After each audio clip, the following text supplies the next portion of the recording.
We're talking Manchester United versus Arsenal. We're playing for keeps Sunday, August 17th, 8:30 a.m. Pacific. What a kickoff. This is the featured match. All featured matches, prime time, feature Manchester United. We still got it. The players still want to come here. And oh, by the way they schedule these fixtures from a TV perspective, it's all United all the time. No team has the pull that Manchester United, if you're watching in the United States, catch it on Peacock, sir. That's how you're going to watch this game. Game will be on NBC and Peacock, so be aware. And like you said, John, the fixtures have been set, I think, for the next, 6 weeks. And United is basically in a primo spot every single time. So that's great for American fans. I think some of the English fans don't like it so much. But like you said, Manchester United showing their pull once again. I think they've shown that in the transfer market. And hopefully we can show it on Sunday against the Gunners because we can use a result. They're a tough team to break down. We haven't had the best track record against them over the last few years. And we'll get into that in a second. But big match. And I want to piss off Arteta from game week 1. Sir, let's get into the weather. What do we got here? You're good at translating the Celsius into the freedom degrees. What do we got? Freedom degrees. Royale with cheese. It is early, right? So we're still a week out. The weather could change a little bit, but right now we're showing low 70s, and there was a chance of rain. It looks like it's cleared up in your forecast. So it should be a lovely day, a little warm, but a lovely day of football regardless. Yeah, rain in the morning. It could be a little wet in the morning, so like moisture, humidity. Hot day. It's a perfect day. Sunny day, Old Trafford, which you don't see very often, but early and late in the season you get them, which is great. Sort of a little history about the Gunners. Let's go through it. Founded in 1886 by munitions workers at the Royal Arsenal in Woolwich, as Dial Square, the club swiftly became Royal Arsenal, ultimately entering the Football League in 1893 as Woolwich Arsenal. They enjoyed a decade of dominance and a golden era in the 30s, multiple league titles and FA Cups, and obviously their other notable period was the late 90s and early 2000s under Arsene Wenger, and they remained the only team in the modern era to compete in an entire unbeaten Premier League season in 2003-2004. The Invincibles, sir, you don't get a trophy for that, but that's pretty cool. But they've been bragging about that for too long. They need a title. They've been bragging about that for too long, and they can't brag about this, sir. European honors, but still chasing the big one. They have 2 UEFA titles, the Intercity Fairs Cup and the Cup Winners' Cup, but they've never won the Champions League, and that is what has eluded them for so many years. And obviously, talking about near misses, last season's near miss, second again. Arsenal finished second in the Premier League for 3 consecutive seasons, but they did have a big achievement reaching the semifinals, surprisingly, last year in the Champions League. And they brought in a lot of signings here. We got, going through it on transfer market, Zubimendi, Gyökeres, Madueke, defensive midfielder, Nørgaard from Brentford. I'm not as familiar with Mosquera from Valencia, Kepa from Chelsea, and then you kind of get down into like the bits and bobs, the cheap or the loanees that came back for Arsenal. But the highlight has to be for me the Zubimendi, Gyökeres, and Madueke. Not quite the signings to go for the title, but just enough. This is kind of what United might do. It's like just enough, but probably not going to get you there. You would think. I mean, it's not enough. They have quite a good. It's probably not. Let's think about it. At the end of the day, they've been crying out for a number 9. They've been crying out for a target man. Someone who's. They've had fucking Kai Havertz as their striker. Jesus, we know he's not gonna. He doesn't have what it takes. Midfield's been excellent with Declan Rice. They've probably one of the best center back pairings in the league. But Zubimendi offers steel. Nørgaard offers experience. Gyökeres should offer goals. We'll see about that. He scored his first goal in preseason. And Madueke, I don't know, sir. He's a Chelsea reject. No, very good though. I mean, he talented player. So they should have what they think. I also really rate Mosquera as a top player, and they got a great fee, £12 million. He's not as well known in these neck of the woods, but he's a very, very good player, high prospect. I think if we didn't pick up Heaven in January, he'd be a great player to go for another center back, but we're pretty safe there. But they've shown good recruitment, I must say. But Gyökeres is the big bet, right? It's like they were going for Sesko, they're going for Gyökeres, they ended up with the Swede. Let's see if that's the right decision. We might know as early as Sunday. But this, to me, is more of you look at the Scouts Bastards, and that's, hey, especially if they get Isak, that's a win the league. We're putting down a marker. Arsenal did what they should have done last year. They should be doubling up this year. I just feel like Kroenke Sports behind Arteta, this is like, all right, we'll give you a striker, see what you can do, but most likely he's going to be exposed and get the axe. That's kind of what it feels like to me. Like they gave him the striker. They wouldn't go, and importantly, they didn't go all the way for Sesko, right? Originally, they were quoted a lot more for Sesko. They balked at it. They went for Gyökeres. Who knows who got the better striker in this deal? But I do feel like it's very ironic that they were in for both. They picked one. The other one came to United, and then we're playing them in the first game of the season with too much on the line for each of these teams. 100%. And it's funny because it's like they should have already had a striker like Gyökeres at Arsenal last year. They should be signing their second striker, but you're right. They're just doing just enough. That's what United does. Give Arteta one more go, right? It's his seventh year at Arsenal.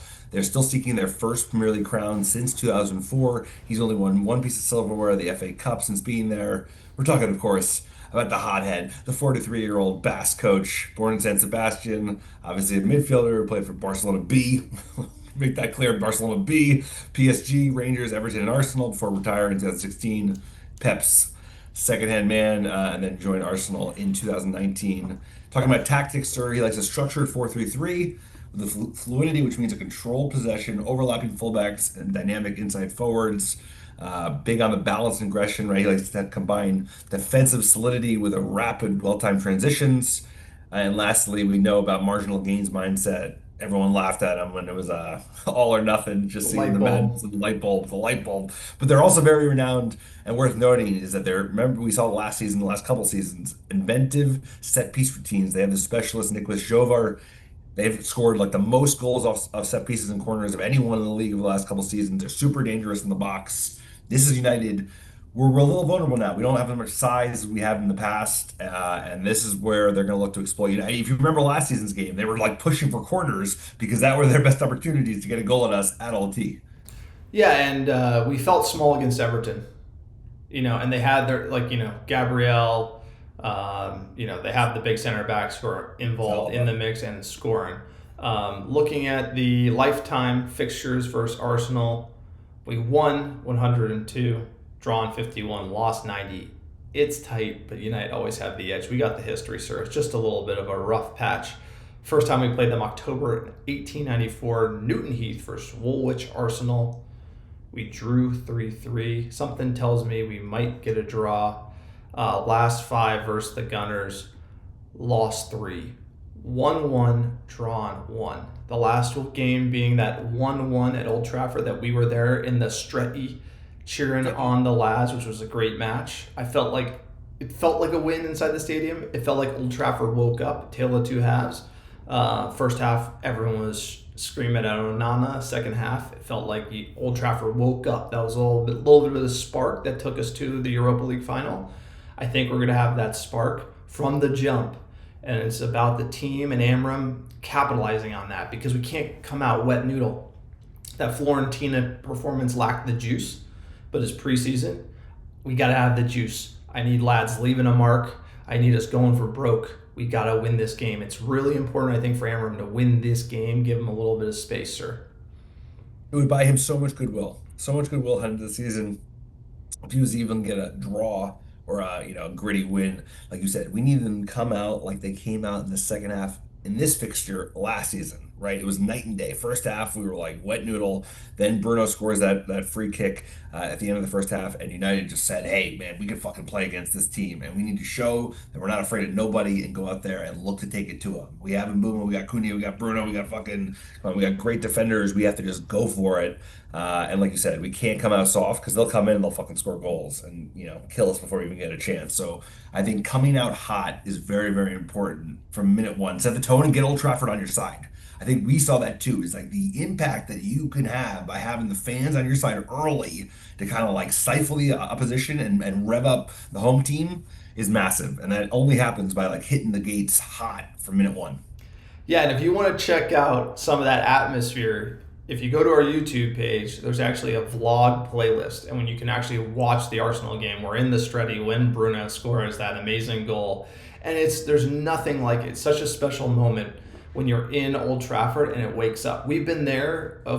Obviously, the last couple of seasons haven't been great, But I feel like, it's like the 12th man, as cheesy as it is to say, when you can get Old Trafford in behind you, there's nothing like it. And to be a part of that atmosphere is incredible. And I'll never forget that game against Arsenal. It was a 1-1 draw. You might look at it on the score sheet and be like, whatever. But the contrast between the start of the game to when we got in it, and then the roar of Old Trafford and then the players start feeding off of that. They start going in, they start being aggressive, and that combination of that energy in that place is incredible and something I'll never forget and always cherish, sir. Sir, win the crowd, bro. When they say in Gladiator, win the crowd. Exactly. It's like get the crowd on your side. And yeah, that 12th man line is true, but it's like it pushes United side to work harder, and I think it shakes opposition. This isn't fucking vintage Real Madrid. It's like Arsenal are ratable. You can get them, you can get them rattled. That's what I'm saying. So the noise of Old Trafford not only helps you, it also rattles the opposition. So let's get into that starting 11 from Arsenal that we saw in the Villarreal game that they lost. Yeah, so they recently lost their last preseason friendly. They played the 4-3-3 with Raya and net. The back line. Gabriel is out injury. You had Ben White, Saliba, Kirwar, Lewis Skelly. Then the midfield, Marino, Nørgaard, Nawari, Saka, Gyökeres, and Martinelli up front. Not the best Arsenal side. There will be changes when they play United Old Trafford, but it really comes down to, is Gyökeres going to hit 4 or is he going to flop? That's what it is. This game for United is don't let him score. Don't let him do that hand gesture at Old Trafford. We don't want to be seeing anything like this. Don't concede early. Hold the line, and that's important because we also seen that a lot over the last couple of seasons. United get clipped early, first 10 minutes, and you lose all your momentum. Heads hang. You can't have that. You got to come out of the gate super hot, get at them, fucking press, and see if we can get an early goal. But like you said, most people that don't concede an early goal, Gyökeres, I can't be saying this, bro. Let's save that for a different game because that's the last thing I want to see. Referee of the match, Anthony Taylor. He actually reffed the last match against Arsenal, the 1-1 draw we just discussed. He gave Bruno an extra, 2 yards on the free kick, which led to the goal. Arteta had like a meltdown. Remember, they were kind of in a title race, not really. He had a meltdown about the referee. So despite him having a very poor track record against United or reffing for United, I don't believe he's ever given a red card to an opponent against Manchester United, despite reffing like an insane amount of games. He did give us a little bit of a dub. So Anthony Taylor, as much as we don't rate him, he gave us one to the good with that free kick wall. So maybe he can hook it up again. But regardless, he's going to be up to shenanigans. Sir, he likes to award penalties. Let's hope that we don't have a pen call. Let's hope no VAR muppetry is going on at Old Trafford on Sunday. It's also, John, we've seen this, right? It's like every year, the way that the ref association handles games kind of adjusts. So we're also going to see, like, are they going to call more fouls? Are they going to call less fouls? How much does VAR intervene? So it's kind of like a whole new, like, what are they going to do this year? At least in the last 5-6 years, they've always made little changes in terms of like how much they lean in. They added time last year. They always have like an agenda, and then it always fades away. And then they're really making changes behind the scenes. But the real changes are the ones they don't talk about. Where like 1 week handball's this, next week it's that. They completely change it. They shut it down. Right. They're a little all over the place, but like I said, it takes about 10 years for replay to be effective. Like we saw in the NFL, it was like replay hurt the game for about a decade. Now, no one asks questions that actually helps the game. And the way they do that is having the facility centrally, which I believe they made the change in England, and then just having the repetition of like, what do you really want to get involved in? And handball will always be horrific for VAR. United's 11, we saw this against Fiorentina, sir. Bayindir, Euro, Maguire, Heaven back line, Diallo right wing back, Casemiro, Bruno midfield. That didn't look that great. Dogu left wing back, Mbeumo, Mount, Cunha up front. What do you make of this 11? I didn't really rate it against Fiorentina. It showed you the weakness. It is the midfield for United. We really cannot expect like a new Manchester United until we can get a midfield signing in, a top tier. Come on, I'm a believer. Got to get him in here. But before we get into the transfer news, this 11, Arsenal are also wet noodle FC, so they haven't come into Old Trafford. They should have been stomping us. We were there for the taking. There's an element where Arsenal doesn't really take advantage of these opportunities, so we more need to frustrate them and look for our chances on the other side. So probably quite a bit of changes for Ruben Amorim here. You would think. I mean, I think the back three is likely the back three you're going to see. I think same with the wing backs. They'll probably stick What about in. Shaw? Shaw. I don't think Shaw will feature. I think he's gonna go with Heaven and Euro. Heaven was really effective, right? It's his former teammates against Arsenal. I think he'll play him again. I just think the reason that he played his back three a week before our first game is like that's the back three. In my mind, I could be wrong. We'll find out, but I would imagine that's the back five with Diallo and Dogu. He might do this because Šeško's not ready to start. Højlund's out. He might put Bruno in Mount's spot and then play Ugarte and Casemiro, which doesn't really work well, but just double No, steal. Ugarte played himself out of position What do with you that got? What are you performance. thinking? Ugarte played horrible against Everton. He did. He played bad in the Europa League final, gave it away. They gave it away against Everton. Like you can't play the six who's giving away goals. Like that's just you're done. He's cooked. He had to prove in preseason, and I don't want to see Casemiro out there either. But this is why we're like literally like red alert for the midfield. It's going to be Casemiro, Bruno midfield. The real question is Diallo, and I think he's going to go with Delo. I think he's going to go with Shaw. I think you have Shaw the experience. Really? You got to be thinking defensively against Arsenal, and it didn't look great against Fiorentina. And then you're going to get Šeško. Šeško's going to get his start. Absolutely. You got it. Like, that's a Fergie. You're ready. Go. Like, you're the man. Here it is. It's the fixture. Šeško, Gyökeres, Arsenal, United. You got to play him. He's healthy. He's fit. Like, look at the kid. He's just fit. like a freak. Looks like he has no problem. You're going to get Bayern Deer, chops in net. I think it's going to be Euro Maguire, Shaw, Delo, Bruno, Dogu, and you're going to get Cunha, Mbeumo, Šeško up front. I think that's pretty close to what you're going to see from Manchester United. Questions. It's all the midfield. You get like Balaba that answers a lot of questions. And I think, like you said, Ugarte probably cemented the need for the front office to go after the top position in that category. So we'll see. You put some interesting things out there. Šeško should get the start, like you said. Sorry, it's like he got in earlier than I thought he would get in. He was training as of over the weekend. So big one to watch. I have no idea how it's going to play out. I'm very, very excited. Looking forward to the game. But a lot of questions around which 11. And Onana, you're likely going to see a net too. Bayern Chops ain't starting. I'll tell you this. If you watch United over the past couple of seasons, you'll know that the midfield will be exposed and we will purchase Baleba. This is always the signing. It's like the Antony panic.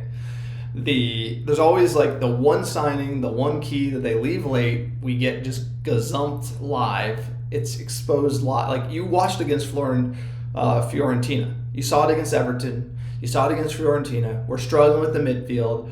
You got to have a guy who can basically run that thing, who's elite, because you're looking at playing Bruno down there to get all these attackers in. And at the end of the day, like Ugarte was the guy. He's not the guy. I think there's a player there. He needs more time. He's not ready now. Casemiro doesn't have the juice right now. If you look at this team, you're like, you got a Ferrari, sir. You're missing like a key component of the engine, and it's like you can't be driving this car. It looks good, but it doesn't run good. And then I feel like you need the midfield to be running for Manchester United to be successful. Sir, what do we got on the bookie side? What are the odds here? So the odds are tighter than you would have thought. The odds are certainly tighter than they were when Alex and John went over the to see Manchester United play Arsenal last season. Plus 230 for United at home, plus 250 for the draw, and plus 110 for the Gunners, sir. I think you go up first. You won last year. Score prediction game. Check it out. Look what John put together. What a fucking guy. Sir, tell him about it. It looks amazing. All right, so because we had so much fun with the score prediction game live on the podcast last season, we wanted to find a way for the fans to get involved. So all you have to do to get involved in the score prediction game is go over to MUFCPredict.com, sign up with your email, come up with a cheeky username that will be on the leaderboard, and you can compete directly with us in our score predictions that are tracked over the season. Also, the cool feature of this is when you make a prediction, it tells us what the fan community is predicting for the Arsenal match. So get over to MUFCPredict.com, log in, make your prediction, sign up, sir. Right now, the community has this down as a draw. It's equal percentage win, 42% call for the win, 42% calling for the loss, 17% predict the draw. But because there's a balance there, the community says it's a draw. As far as the average goals predicted per team, Arsenal 1.8 to Manchester United's 1.4. It couldn't be more even than how the fans have. We need more Muppets. If you're a Muppet and you think we're going to win and smash Arsenal, come on. We need the Muppet takeout here on the prediction game. What do we got, sir? Looks slick, bro. It's great to see that you can see where the fans are moving. You can see the aggregate score, average score across each team. It's very well done.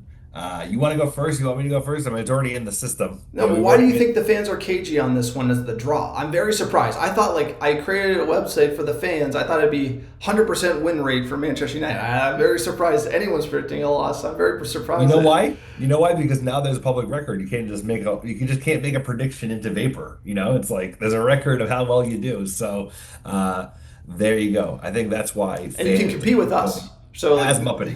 The thing is, you compete with us directly. So we have 0% accuracy right now. We're going to pick live here. It's the Arsenal match. Alex, you are first because I set up this whole application on the internet with the help of AI. So Alex, Alex just cheers me from the sidelines. Sir, give me your score. Hopefully it works. We're doing this live. Let's do a fucking live, baby. John, what an effort, sir. Shout out to John. What a guy. I'm calling Muppet Take. Let's go. You here for the Muppet? You're here for the Muppet Take? Yes. Give me the Muppet Take. 2-1 Manchester United against fucking Arsenal. Get that fucking 2 down. That's our 2. Sheshko with the winner. And Embolo with the first one. I think Declan Rice scores their goal. Gyökeres actually will probably score their goal, but that's what I'm calling. Sir, what do you got? Come on, bring me down to earth, brother. 2-1. I mean, that you took it from me. I already put mine in, sir. No, I can predict. This year we can predict the same thing. But, I'm going to go with 2-0. Maybe I'm going to, I'm just going to go with, I don't know. No. You Electric chair, 2-0. John's predictions are in. Look, we're having fun with the prediction game. If you have an issue with it, because I literally used AI to code it, please just shoot us an email, americaredoubles@gmail.com. We're going to iron out the kinks, but this is a great game and one we wanted to get all the listeners of the podcast involved in. Sir, any notes on the Arsenal match? Anything else? Like any straws you're pulling? Any juju? Are you doing anything? Are you ready for this game mentally? Because this is just so much on the line. What does your gut tell you? You say we're going to win. I mean, I'm saying we're going to win because I'm full Muppet. I think we got every chance to win. I think the fact that it's early seasons actually plays into our hand because they're not going to be up and running. They've got new players that are being fit in. So are we. The 6 is still a big problem, but I think we need to start seeing some Amber magic. I think the pressing, the work rate, the fitness is much higher, at least than we saw in large parts of last season. Hopefully that's what edges us. What are your thoughts for the season overall, sir? Are we doing that today or are we moving on? No, we're doing the season. Before we jump into the transfer, we're going to get into the season prediction. Also, one note on the prediction game, you get 3 points for the correct result. You get 10 for the correct score and result. So that's how we're scoring it at MUFCPredict.com. Just my personal prediction on where Manchester United are going to come out in the league, sir. I had a long think about this one. We will finish 8th in the league. Significant improvement. We will win no silverware. But Amram will be cemented as the man at Old Trafford. He will rule that locker room. The bluffers will be banished to the hills. And Amram will be the man to set us straight over the long term. He will not be dispatched despite this rough start to this season. So I'm going 8th place, no silverware. Sesko, is going to get probably, I'm going to say 12 EPL goals. So the attack will be better by the margin we need to finish in 8th place. Yeah, I've kind of oscillated back and forth about my predictions. I think I was really doom and gloom, and then much more encouraged when we got Embolo and Sheshko over the line. So I was at 9th before Sheshko. Now with Sheshko, I'm calling 7th, and I think if you get Balaba, we could be as good as 5th. I think I would say Baleba is 5th. Yeah, if he's a game changer player, he is an elite. At least has the potential to be an elite number 6. He's once again, Euro. We'll talk about that in a second, sir, but I'm going to have myself. I'm calling 7th and a EFL Cup or FA Cup. I think we're going to win a trophy. Just throw it out there. Which one? I think FA Cup. FA Cup. Get back into Europe that way. Maybe finish 7th, a little higher if we get the killer CDM from Brighton. That's my prediction. You heard it here. 7th FA Cup, first trophy for Ruben Amorim. We are both calling Amorim to make it the length of the season.